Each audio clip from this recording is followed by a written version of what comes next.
अभी हाल ही में एक वीडियो वायरल हुआ है जिसमें देश के प्रधानमंत्री श्री नरेंद्र मोदी जी को एक डिक्टेटर के रूप में पेश किया गया है, जिसका मैं खुले रूप से विरोध करती हूँ। मैं किसी पॉलिटिकल पार्टी से नहीं हूँ, ना ही किसी ऐसे परिवार से हूँ जिसका कोई पॉलिटिकल कनेक्शन हो। मैं एक आम नागरिक हूँ। डिक्टेटरशिप क्या होती है? डिक्टेटरशिप वो होती है जहां आम जनता अपने विचार व्यक्त नहीं कर सकती। वहां एक ही व्यक्ति पूरे समुदाय के लिए सारे निर्णय लेता है।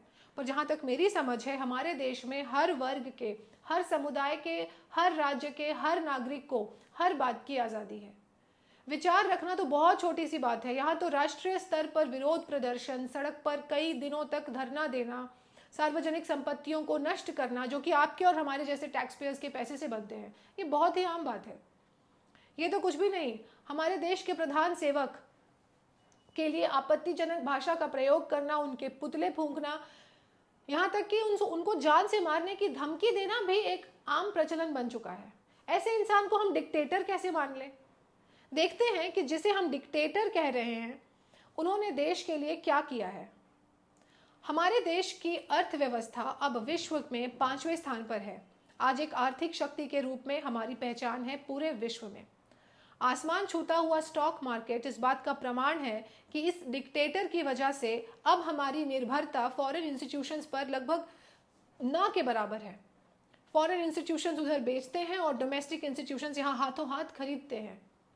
इन्फ्लेशन रेट यानी कि महंगाई दर 2014 के मुकाबले आरबीआई के टॉलरेंस लिमिट में आ चुकी है और काफ़ी स्टेबलाइज्ड है।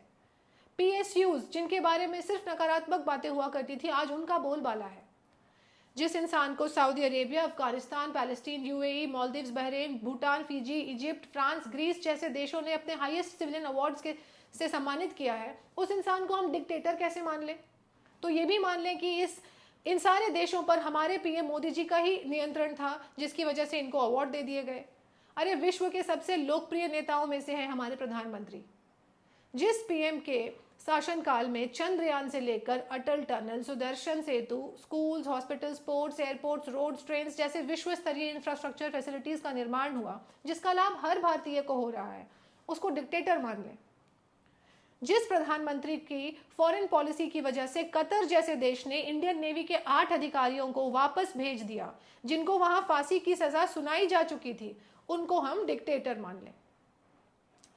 ये तो फिर भी फौजी अधिकारी थे। यहाँ उत्तराखंड के सिलक्यारा टनल में फंसे हुए 41 मजदूरों को इसी सो कॉल्ड डिक्टेटर ने एड़ी चोटी का जोर लगाकर सुरक्षित बाहर निकलवाया। अब आते हैं चुनावी प्रक्रिया पर। जिन राज्यों में बीजेपी चुनाव हार जाए, वहां मोदी जी डिक्टेटर नहीं है। चुनाव मैनेज नहीं होते हैं, चुनाव व्यवस्था बिल्कुल सही है। और अगर बीजेपी चुनाव जीत जाए तो EVM hacking, bogus voting, dictatorship, सांसदों की खरीद फरोख्त, ये सारे मुद्दे चर्चा में आ जाते हैं। 28 में से मात्र 12 स्टेट्स में बीजेपी की सरकार है और 4 में गठबंधन की। कैसे डिक्टेटरशिप है ये? सुप्रीम कोर्ट अगर बीजेपी को फटकार लगाए तो सुप्रीम कोर्ट ठीक ठाक काम कर रहा है, बहुत अनबायस्ड है। लेकिन यही सुप्रीम कोर्ट का कोई फैसला अगर बीजेपी के फेवर में आ जाए तो मोदी जी डिक्टेटर। इसी सुप्रीम कोर्ट के फैसले का 10 साल इंतजार किया गया है एक मंदिर बनाने के लिए। ये वही प्रधानमंत्री हैं जो पंजाब जाते हैं रैली करने के लिए, तो उन्हें बीच सड़क पर रोक दिया जाता है और वो वहां कुछ समय रुकने के बाद बिना रैली किए वापस लौट आते हैं। ये कैसे डिक्टेटर हैं? ये चाहते तो चुटकियों में वहां सड़कें खाली करवा सकते थे, लेकिन ये डिक्टेटर तो यहाँ make in India, startup India, digital India जैसे प्रोग्राम्स लाकर यहाँ युवाओं को, लोगों को मजबूर कर रहे हैं अपने पैरों पर खड़ा होने के लिए। ये वही डिक्टेटर हैं जो लक्षद्वीप के बीच पर एक कुर्सी लगाकर बैठ गए, एक फोटो सोशल मीडिया पर डाल दी तो दूसरे देश की अर्थव्यवस्था चरमरा गई और भारत में एक नए इंटरनेशनल टूरिस्ट स्पॉट का जन्म हो गया। अगर ये डिक्टेटरशिप है तो हमें ऐसा डिक्टेटर चाहिए।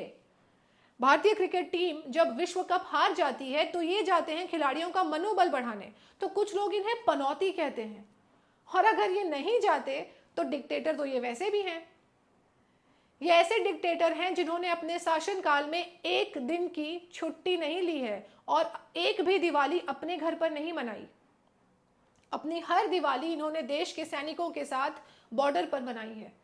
प्रार्थना करिए कि ऐसा डिक्टेटर हमारे देश को हमेशा मिले। ये वो प्रधानमंत्री हैं जिन्होंने अपने हाथों से सफाई कर्मचारियों के पैर धोए हैं, और कुछ लोग उनकी ही जाति पर सवाल उठाते हैं, उस पर राजनीति होती है, और तो और उनके पारिवारिक जीवन पर, एजुकेशनल क्वालिफिकेशंस पर आपत्तिजनक टिप्पणियां की जाती है, लेकिन ये चुप रहते हैं। कभी देखा है आपने ऐसा डिक्टेटर? अरे आपसे हमसे कोई व्यक्तिगत सवाल पूछ ले तो हमारा खून खौल जाता है। देश में कई दिनों तक CAA, सिटीजनशिप अमेंडमेंट एक्ट के खिलाफ प्रदर्शन होता रहा और उन्हें करने भी दिया गया, वो भी एक डिक्टेटर के रहते हुए। कमाल है। और जब धरने और नारे की बात हो ही रही है तो एक और नारा आपने सुना होगा, भारत तेरे टुकड़े होंगे।